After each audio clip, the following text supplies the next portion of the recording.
Well, ESPN is giving Dana White the biggest pass of all time. A group of U.S. senators have decided turning a blind eye and playing dumb is not on their list of things to do when it comes to domestic violence.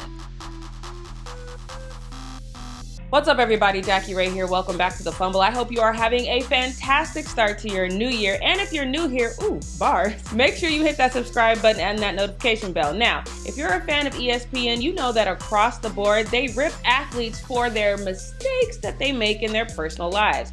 I remember how Stephen A. and Molly ripped Ray Rice for the elevator video. Now, keep in mind, they did so knowing the pair had way too much to drink and that Ray's then fiance hit him and spit on him before the elevator incident went down. The pair were completely unforgiving, but these two have so much love in their eyes for Dana White that you might as well have Thumper making googly eyes at Dana while Disney romance music plays in the background. But I love him. I could see him doing something even stricter just because he's the leader.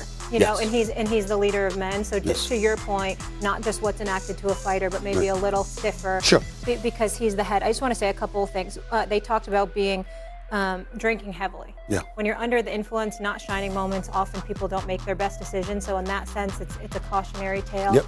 And in terms of it being an isolated incident, I've known Dana since he's 22. I have the utmost respect for him. Yes.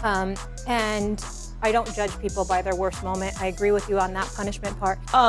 Lies. You actually live to judge people at their worst moments, and you do it time and time again. But fear not, Tweedledee and Tweedlefake as hell. Female political powers are coming to your rescue. California State Senator Nancy Skinner wrote an open letter to Ari Emanuel on behalf of 17 state senators and 32 assemblywomen, telling the Endeavor CEO and UFC owner that it's time to remove Mr. White from his leadership role. I think that true UFC fans will agree it's past time. His horrible treatment of fighters and his subpar payment standards are why Jake Paul isn't as annoying as he should be, because at least he's calling out Dana for his BS. Ari Emanuel, the UFC owner, and Dana White have a zero-tolerance policy on domestic violence. So why so tolerant in this case, Ari? The letter, which comes from the bipartisan organization California Legislative Women's Caucus, is rightfully calling out the hypocrisy for the whole thing. Their letter reads, "In the days since the video was released, you have remained silent. Your continued silence speaks volumes. As you once wrote,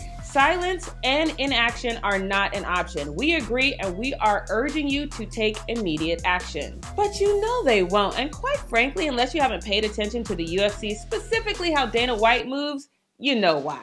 This letter came out yesterday, and do you know how Ari and Dana White have responded?